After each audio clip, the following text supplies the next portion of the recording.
Investment బకాయిల అంశంపై BJP ఆందోళన కొనసాగుతుంది. రెండో రోజు ఫీజు బకాయి బీజేపీ లడాయి పేరుతో బీజేపీ దీక్ష చేపడుతుంది. హైదరాబాద్ లోని తెలంగాణ బీజేపీ కార్యాలయంలో ఆ పార్టీ రాష్ట్ర అధ్యక్షుడు రామచంద్రరావు దీక్షకు కూర్చున్నారు. ఫీ రీయింబర్స్మెంట్ బకాయిలను వెంటనే విడుదల చేయాలని డిమాండ్ చేస్తూ ఈ దీక్ష కొనసాగుతుంది. రామచంద్రరావు చేపడుతున్న దీక్షకు బీజేపీ ఎంపీలు, ఎమ్మెల్యేలు, ఎమ్మెల్సీలు హాజరై సంఘీభావం తెలపనున్నారు. విద్యార్థుల భవిష్యత్తును దృష్టిలో పెట్టుకుని ప్రభుత్వం పెండింగ్ లో ఉన్న ఫీ రీయింబర్స్మెంట్ బకాయిలను విడుదల చేయాలని బీజేపీ డిమాండ్ చేస్తుంది. సాయంత్రం రామచంద్రరావు దీక్ష విరమించనున్నారు.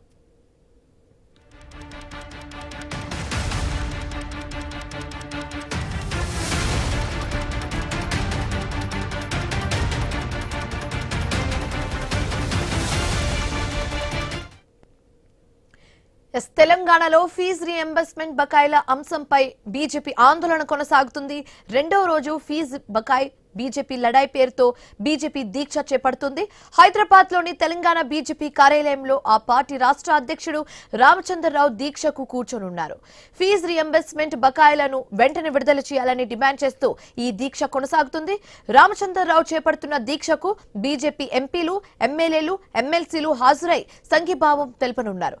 విద్యార్థుల భవిష్యత్తును దృష్టిలో పెట్టుకుని ప్రభుత్వం పెండింగ్ లో ఉన్న ఫీజు రీయింబర్స్మెంట్ బకాయిలను విడుదల చేయాలని బీజేపీ డిమాండ్ చేస్తుంది. అయితే సాయంత్రం రామచంద్రరావు దీక్ష విరమించనున్నారు.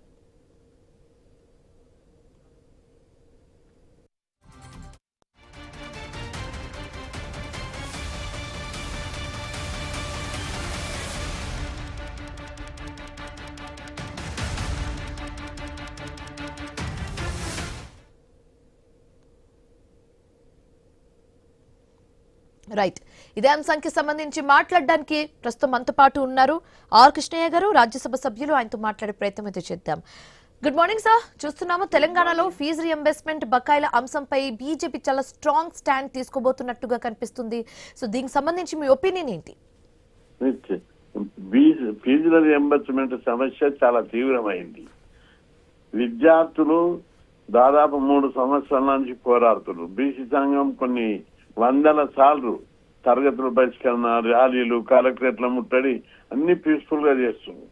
అయినప్పటికీ కూడా ప్రభుత్వం దిగిరావడం లేదు. ఈ ఇష్యూ చాలా తీవ్రమైంది. దాదాపు 5 లక్షల 6 లక్షల మంది విద్యార్థులు కోర్సు పూర్తయినా సర్టిఫికెట్ కాలేజీ ఉండిపోయినాయి. ఈ ఫీజు స్కీమ్ ఉందని చెప్పి పేద కుటుంబాల వారు, పేదవారు, మధ్యతరగతి వాళ్ళందరూ ఉన్నత విద్య, సాంకేతిక విద్య చదవడానికి ముందుకొస్తారు. ఇంజనీరింగ్, ఎంబీఏ, ఎంసీఏ, పాలిటెక్నిక్ అన్ని కోర్సులు చదువుతున్నారు. ఇట్లాంటి కోర్సులు చదివి వాళ్ళ కుటుంబాలు బాగుపడుతున్నాయి.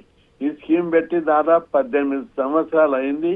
ఈ స్కీమ్ పెట్టిన తర్వాత సమాజంలో విప్లవాత్మకమైన మార్పు వచ్చింది.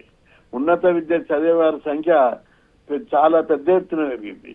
ఈ స్కీమ్ ఒట్టిగా రాలేదు. రాజశేఖర రెడ్డి పీరియడ్ లోపల నేను అమర నిరాదీక్ష చేశాను, 100 సార్లు ధర్నాలు చేశాను. ఆ తర్వాత రోషయ్య పీరియడ్ లో అమర నిరాదీక్ష చేశాం. ఈ స్కీమ్ పెట్టిన తర్వాత చాలా మంది చదువుకుంటారు. ఈ స్కీమ్ పెట్టాలని అనేక ఉద్యమాలు జరిపితే అప్పటి ముఖ్యమంత్రి రాజశేఖర రెడ్డి గారు, స్వర్గీయ రాజశేఖర రెడ్డి గారు అనేక దఫాలుగా చర్చలు జరిపి నేను దీక్ష ఊనుకుంటే అప్పుడే మంత్రివారికి ఉపసంఘం వేసి దాంతో చర్చలు జరిపి స్కీమ్ పెట్టారు. ఈ పెట్టిన తర్వాత సమాజంలో బాగా మంది చదువుతున్నారు. దీన్ని చూసి ప్రతి ముఖ్యమంత్రి ఎత్తేయడానికి చూస్తాడు. రోషయ్య ఎత్తేయడానికి చూశాడు. అప్పుడు పెద్ద ఎత్తున నేను 5 రోజులు నిరాహార దీక్ష చేశాను. ప్రభుత్వం దిగొచ్చి అప్పుడు స్కీమ్ ను కొనసాగించింది. ఆ తర్వాత కిరణ్ కుమార్ రెడ్డి కూడా దీనికి తూట్లు ఓడ్చుకుంటా ఎత్తేయాలని చూశాడు. అప్పుడు పెద్ద ఎత్తున ఉద్యమం చేస్తే భయపడే ఎంట్రకు జరిగాడు ఆయన. ఆ తర్వాత కేసీఆర్ పీరియడ్ లోపల ఈ స్కీమ్ ను చాలా వరకు బడ్జెట్ ఇచ్చాడు. ప్రతి సంవత్సరం 2,500, 3,000 కోట్లు ఇచ్చాడు. లాస్ట్ కు దిగిపోయేటప్పుడు 3,000 కోట్లు పెండింగ్ పెట్టారు. దీన్ని రేవంత్ రెడ్డి వచ్చిన తర్వాత ఈ స్కీమ్ కు బడ్జెట్ ఈ 3 సంవత్సరాలు ఫస్ట్ ఇయర్ ఇవ్వలే, సెకండ్ ఇయర్ ఇవ్వలే. బకాయిలు పేరుకుపోయినాయి. ఈ రోజు 10,000 కోట్ల దగ్గరకు వచ్చినాయి. ఈ బకాయిలు ఇచ్చి ఈ స్కీమ్ ను సజావుగా కొనసాగించకుండా అనేక రకాల GO number 7, GO number 8, GO number 9 ఇచ్చి రకరకాలుగా కన్ఫ్యూజ్ చేసి విద్యార్థులను చదువుకోకుండా చేసే పథకాలు వేస్తున్నారు. దీన్ని ఎట్టి పరిస్థితుల్లో సహించేది లేదు. విద్యార్థుల లోపల అశాంతులు బాగా వేరుకపోయింది. ఈ అంశాన్ని బీజేపీ పార్టీ గుర్తించి రంగంలోకి దిగింది. అన్ని పార్టీలు కూడా రంగంలోకి దిగి పేద ఎస్సీ ఎస్టీ బీసీ పిల్లలు చదువుకునేటట్టు అగ్రకులాల్లోని పేదలు కూడా ఉన్నారు, చదువుకుంటున్నారు. చదువు కూడా అడ్డుకుంటారా అని చెప్పి ఈ రోజు ప్రజల లోపల తీవ్ర అసంతృప్తి ఉంది. ముఖ్యమంత్రి ఇప్పటికైనా గుర్తించాలి, ప్రతిష్ట కోకుట్ర. ఈ స్కీమ్ పై ఆయనకి ఎందుకు దురభిప్రాయం ఉందో నాకు అర్థం కావడం లేదు.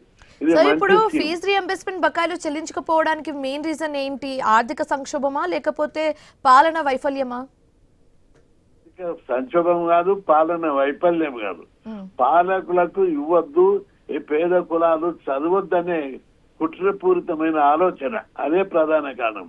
ఎందుకంటే ఆర్థిక బడ్జెట్ లేదన్నది కాదు. ఈ 5 సంవత్సరాలు, ఈ 3 సంవత్సరాల దగ్గర ముఖ్యమంత్రి వచ్చి అవుతుంది. ఈ 34 నెలల కాలం, 33 నెలల కాలం లోపల 4 లక్షల కోట్ల అప్పు తెచ్చారు. అంతేకాదు ప్రతి నెలలో మన ధనిక రాష్ట్రం 20,000 కోట్ల ఆదాయం వస్తుంది. అంతేకాదు భూములు అమ్మి 1,00,000 కోట్లు సంపాదించారు. 1,00,000 కోట్లు వచ్చినాయి. ఈ స్కీమ్ కి ఎంత? సంవత్సరానికి 2,500 కోట్లు గత ప్రభుత్వమే బకాయిలు పెట్టింది అంటది. గత ప్రభుత్వం బకాయిలు పెడితే మీరు 3 విద్యా సంవత్సరాలు అవుతుంది. First year, second year, third year. మీరు ఎంత ఇచ్చారు? ఇప్పుడు మీరు ఎందుకు ఇవ్వలేదు? మీరు వచ్చిన నుంచి సంవత్సరానికి 2,500 కోట్లు ఇచ్చిన అయిపోతుండే కదా, ఎందుకు ఇవ్వలేదు మీరు? ఖాళీ ఈ స్కీమ్ ను బురద జల్లి తప్పించుకోవాలని ప్రభుత్వం చూస్తుంది. వాళ్ళ మనసు మార్చుకోవాలి. దీని మీద మనసు మార్చుకొని భగవంతుడిని ప్రార్థిస్తున్నాం. సీఎం కు సద్బుద్ధి కలిగి ఈ స్కీమ్ ఇప్పుడు ఫీ రియంబర్స్మెంట్ చెల్లించకపోతే అది పిల్లల చదువుల మీద ఏ విధమైన ప్రభావం చూపుతుందన్న విషయం కాంగ్రెస్ పార్టీకి తోచట్లేదా?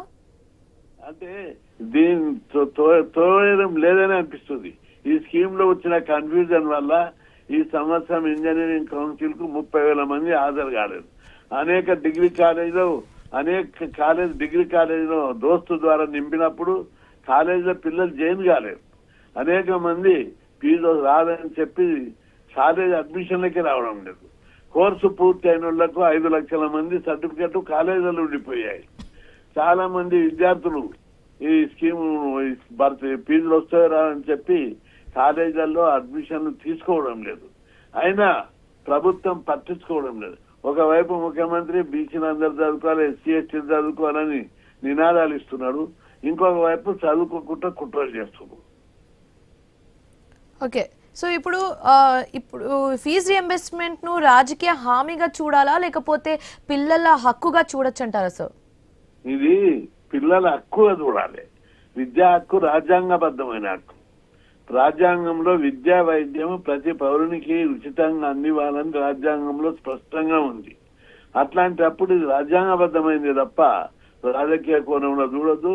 రాజకీయ కోణం లేని చూస్తారు. పేదలు చదవద్దు, మా దగ్గర జీతం ఉండాలి, మా ఇండ్లు ఉడవాలి, మాకు వంట చేసి పెట్టాలి, మాకు ఒళ్ళు రాయాలి, మాకు జీతగాలు నౌకర్లు ఉండాలి అని అంటారు. ఆ సమాజం నుంచి సామాజిక న్యాయం సమాజం సర్వే జన సుఖనో భవంతు, ఇది మన సనాతన సాంప్రదాయం. అట్లాంటిది ప్రతి ఒక్కరు చదువుకోవాలి. గతం లోపల, పూర్వకాలం లోపల ఋషులు మునులు ఆశ్రమాలు పెట్టి ఉచిత విద్య బోధించేవారు. అంత గొప్ప చరిత్ర దేశం లోపల ఇప్పటికీ భూస్వామ్య మనస్తత్వాలతోటి, భూస్వామ్య ఆలోచన విధానంతో పేద కులాలు చదువుకోకుండా చేయాలనే కుట్ర సరి అయినటువంటిది కాదు. ఓకే సార్, సో బీజేపీ చేపట్టిన ఫీజు బకాయి అండ్ అలాగే బీజేపీ లడై అన్న ఈ యొక్క నినాదంతో, ఈ యొక్క ప్రొటెస్ట్ తో అయినా కాంగ్రెస్ ప్రభుత్వం ఈ ఫీజు బకాయి మీద ఆలోచించే థాట్ లో ఉంటుందని మీరు అనుకుంటున్నారా? ఏమైనా చేంజెస్ తీసుకొస్తుందా ఈ లడై? తప్పనిసరి ప్రభుత్వం దిగొస్తుంది. ఎందుకంటే బీజేపీ జాతీయ పార్టీ, బలమైన పార్టీ. ఇవ్వకపోతే ప్రభుత్వానికి ఇబ్బందులు వస్తాయని తెలుసు. కాబట్టి తప్పనిసరి దిగొస్తుంది, రావాలి కూడా. రాకపోతే ఇంకా తీవ్ర పరిణామాలు ఉంటాయి. ఉద్యమము తెలంగాణ ఉద్యమం లాగా తీవ్ర రూపం దాలుస్తుంది. ఓకే, ఫీ రియంబర్స్మెంట్ కు ప్రభుత్వం ప్రాధాన్యత ఇవ్వకపోవడానికి మెయిన్ రీజన్ ఏంటి సార్? మనం ఇప్పటి వరకు అనుకున్నాము, కానీ ఇందులో మెయిన్ రీజన్ ఏంటి అంటే మనం చూస్తున్నాం కాంగ్రెస్ ప్రభుత్వంలో, కాంగ్రెస్ పార్టీలో అంతర్గత కోట్లాటలు ఎక్కువైపోయాయి. సో ఫోకస్ చేయలేకపోతున్నారు. రాజకీయంగా కూడా కొంతమంది తప్పుడు సలహాలు ముఖ్యమంత్రికి ఇస్తున్నారు. ఇప్పుడు ఆయనను ఇబ్బంది పెట్టడానికి ఇది ప్రజా ఉద్యమంగా మారే అవకాశం ఉంది. కొందరు అధికారులు వాళ్ళ వ్యక్తిగత కారణాలతోటి పిల్లలకు ఇది ఎందుకు ఫ్రీగా చదువుకుంటారా, మేమంతా ట్యూషన్లు చెప్పి చదువుకున్నామని చెప్పిర్రట. అదొకటి. ఈ పేద పిల్లలు చదువుతున్న కొద్ది గ్రామాలలో ప్రజలు జీతాలకు రావడం లేదు, కూలి పనులకు రావడం లేదు అనేది కూడా రెండవ పాయింట్. ఎందుకంటే మన కళ్ళ ముంగట డైరెక్ట్ గా అనిపిస్తుంది ఈ స్కీమ్ పెట్టిన తర్వాత సమాజంలో విప్లవాత్మకమైన మార్పు వచ్చింది. మనం 4 ఏళ్ల దాకా ఈ 18 సంవత్సరాల కాలంలో ఒక తరం, రెండవ తరాలు చదువుకుంటున్నాయి. ఈ 18 సంవత్సరాలు ఇప్పుడు 4 ఏళ్ల దాకా మన రోడ్ వేసే దగ్గర, ఇండు గట్ట దగ్గర ఎవరు ఎవరుంటున్నారు లేబర్? పాలమూరు లేబర్, ప్రకాశం లేబర్, శ్రీకాకుళం లేబర్, అన్ని జిల్లాల లేబర్లు పనిచేస్తున్నారు. ఇప్పుడే లేబర్ ఉన్నారు. ఇప్పుడు హైదరాబాద్ పోయి రోడ్ వేసే దగ్గర, అపార్ట్మెంట్ దగ్గర పోయి చూడండి మీరు. ఛత్తీస్గఢ్, ఒరిస్సా, బీహార్, ఉత్తరప్రదేశ్ నుంచి లేబర్ వచ్చి ఇక్కడ పనిచేస్తున్నారు. కాబట్టి మార్పు మన కళ్ళముగట కనిపిస్తుంది. అందుకే పేద కులాలు చదువుకోవడాన్ని ఓర్వలేక ఈర్ష్య, అసూయ దేశాలతోటి కొన్ని భూస్వామ్య మనస్తత్వం ఉన్నటువంటి నాయకులు. అలాగే ఒక డౌట్ సార్, ఇప్పుడు ఈ ఫీ రీఎంబర్స్మెంట్ ఆలస్యానికి గత ప్రభుత్వ నిర్ణయాలు కూడా ఒక మెయిన్ రీజన్ అని కాంగ్రెస్ ప్రభుత్వం చెప్తుంది. ఎంతవరకు నిజం సార్ ఇది? గత ప్రభుత్వ నిర్ణయాలు ఎక్కడ కారణం? ఎక్కడ ఉంది గత ప్రభుత్వం? మేము కొట్లాడితే ఈ స్కీమ్ ఫ్రీగా పెట్టిరా. నేను 5 రోజులు అమర నిరాదీక్ష చేశా, 300 సార్లు ధర్నాలు చేశా రాజశేఖర రెడ్డి పీరియడ్ లా. ఆయన గొప్ప మహానుభావుడు. ఆయన నిజంగా ఈ పేద కులాలు చదువుకోవాలనే ఉద్దేశంతో పెట్టాడు ఆయన. దాన్ని వీళ్ళు ఇన్ని రోజులు 18 ఏళ్లు కొనసాగింది. ఇప్పుడు కేసీఆర్ కారణమని వీళ్ళు అంటారు. కేసీఆర్ సంవత్సరంలో ప్రతి సంవత్సరం 2500. ఆయన పీరియడ్ లో కూడా మేము ఉద్యమాలు చేసినాం. ఫీజు రియంబర్స్మెంట్ చేయాలి, గురుకులాలు పెట్టాలని. ఆయన స్పందించాడు. మేము ఉద్యమాలు చేసినప్పుడల్లా 2000 కోట్ల మీద నేను విడుదల చేశాను. అంతేకాదు గురుకులాలు పెట్టాలంటే 119, 119, 30 3 సార్లు గురుకులాలు పెట్టాడు. మరి ఈ ప్రభుత్వం వచ్చినాక ఏదైనా ఒక్క కొత్త స్కీమ్ బీసీలో కట్టిందా? పెట్టలేదు. బీసీ కార్పొరేషన్ ద్వారా రుణాలు ఇవ్వడం లేదు, చదువుకునే పిల్లలకు స్కాలర్షిప్లు, ఫీజులు ఇవ్వడం లేదు. ఏదో ఒక్కటి చేసాడు. హాస్టల్ పిల్లలకు, గురుకులాల పిల్లలకు మెచ్చార్జీలు పెంచాడు. అందుకు ముఖ్యమంత్రిని మేము అభినందించాం. కానీ ప్రధాన సమస్య అయిన ఫీజు రియంబర్స్మెంట్, అదేవిధంగా కొత్త స్కీములు ఒక్కటి కూడా పెట్టలేదు. బీసీ కార్పొరేషన్ నిర్వీర్యం అయిపోయింది. ఏం పని లేక వాళ్ళందరూ ఈగలు కొట్టుకుంటూ కూర్చున్నారు. కాబట్టి తప్పనిసరిగా ఈ ఫీజు రియంబర్స్మెంట్ అనే స్కీమ్ ను తెగించి పోరాడతామని చెప్పి ప్రభుత్వాన్ని హెచ్చరిస్తున్నాం. ఎవరి తరంగా దీన్ని తీసేయడానికి అని చెప్పి అన్ని పార్టీలు, అన్ని ప్రజా సంఘాలు, ఎస్సీ ఎస్టీ బీసీ ప్రజా సంఘాలు, ఓసీ సంఘాలు అందరూ కూడా ఈ స్కీమ్ కాపాడుకోవడానికి రచనకై నడుం బిగించాలని నేను విజ్ఞప్తి చేస్తున్నా. Right, thank you so much sir. మాతో జాయిన్ అయినందుకు ఈ అంశానికి సంబంధించి మాట్లాడినందుకు thank you so much sir. So moving on, తెలంగాణలో ఫీజు రీఎంబర్స్మెంట్ బకాయిల అంశంపై బీజేపీ ఆందోళన కొనసాగుతుంది. 2వ రోజు ఫీజు బకాయి బీజేపీ లడాయి పేరుతో బీజేపీ దీక్ష చేపడుతుంది. హైదరాబాద్ లోని తెలంగాణ బీజేపీ కార్యాలయంలో ఆ పార్టీ రాష్ట్ర అధ్యక్షుడు రామచంద్రరావు దీక్షకు కూర్చొనున్నారు. ఇదే అంశానికి సంబంధించి కంప్లీట్ డీటెయిల్స్ మా కరెస్పాండెంట్ పవన్ కళ్యాణ్ అందిస్తారు. పవన్, ఫీజు రీఎంబర్స్మెంట్ బకాయిలను వెంటనే విడుదల చేయాలని డిమాండ్ చేస్తూ ఈ దీక్ష కూర్చోబోతున్నారు రామచంద్రరావు. సో దీనికి సంబంధించి కంప్లీట్ డీటెయిల్స్ ఏంటి? తెలంగాణ బీజేపీ అధ్యక్షుడు రామచంద్రరావు ఆధ్వర్యంలో ఈ దీక్ష నిన్న ప్రారంభమైంది. ఈ రోజు కూడా అంటే 2వ రోజు కూడా దీక్ష కొనసాగుతుంది. అయితే ఈ దీక్ష అసలు ఎందుకు చేస్తున్నారంటే రాష్ట్ర ప్రభుత్వం ఫీజు రియంబర్స్మెంట్ బకాయిలు వెంటనే విడుదల చేయాలని డిమాండ్ చేస్తూ బీజేపీ దీక్షకు దిగింది. అయితే విద్యార్థులకు సంబంధించిన ఫీజు రియంబర్స్మెంట్ బకాయిలు కోర్టులలో పెండింగ్ ఉందని, దీనివల్ల పేద విద్యార్థులు తీవ్రంగా ఇబ్బంది పడుతున్నారని బీజేపీ ఆరోపిస్తుంది. అది కాలేజ్ యాజమాన్యులు విద్యార్థులతో ఒత్తిడి తీసుకొస్తున్నారని ప్రభుత్వం వెంటనే స్పందించి బకాయిలను విడుదల చేయాలని కూడా ఇప్పటికే బీజేపీ డిమాండ్ చేస్తుంది. అయితే ఈ రోజు 2వ రోజు దీక్షలో బీజేపీ ఎంపీలు, ఎమ్మెల్యేలు, ఎమ్మెల్సీలు పెద్ద సంఖ్యలో పాల్గొనున్నారు. అయితే నిన్నటి కంటే నేడు మరింత మంది నేతలు కూడా ఈ దీక్షకు మద్దతు తెలుపుతున్నారని చెప్పి కూడా బీజేపీ రాష్ట్ర నాయకత్వం మొత్తం ఇక్కడికి వస్తుందని చెప్పి ఇప్పటికీ బీజేపీ నాయకులు చెప్పడం జరిగింది. అయితే ఈ విషయంలో గత ప్రభుత్వం డైరెక్ట్ ఫీజు రియంబర్స్మెంట్ విషయంలో యాజమాన్లకు అంటే కాలేజ్ మేనేజ్మెంట్ కి డైరెక్ట్ అకౌంట్ లో వేసింది. ప్రస్తుతం ఉన్న రేవంత్ రెడ్డి సర్కార్ దాన్ని కాస్త మార్చి విద్యార్థుల అకౌంట్ కోసం విద్యార్థులు కట్టుకునే పరిస్థితి ఉంటాయని చెప్పేసి కూడా చెప్పడం జరిగింది. అయితే ఈ 2 విషయాలలో ఇప్పటికీ ఒకవైపు రాష్ట్రం అప్పులో ఉందని చెప్పేసి చెప్తూనే మళ్ళీ మేనేజ్మెంట్ అయిపోతున్న విద్యార్థులకు ఇస్తామని చెప్పేసి చెప్పడం జరుగుతుంది. దీంతో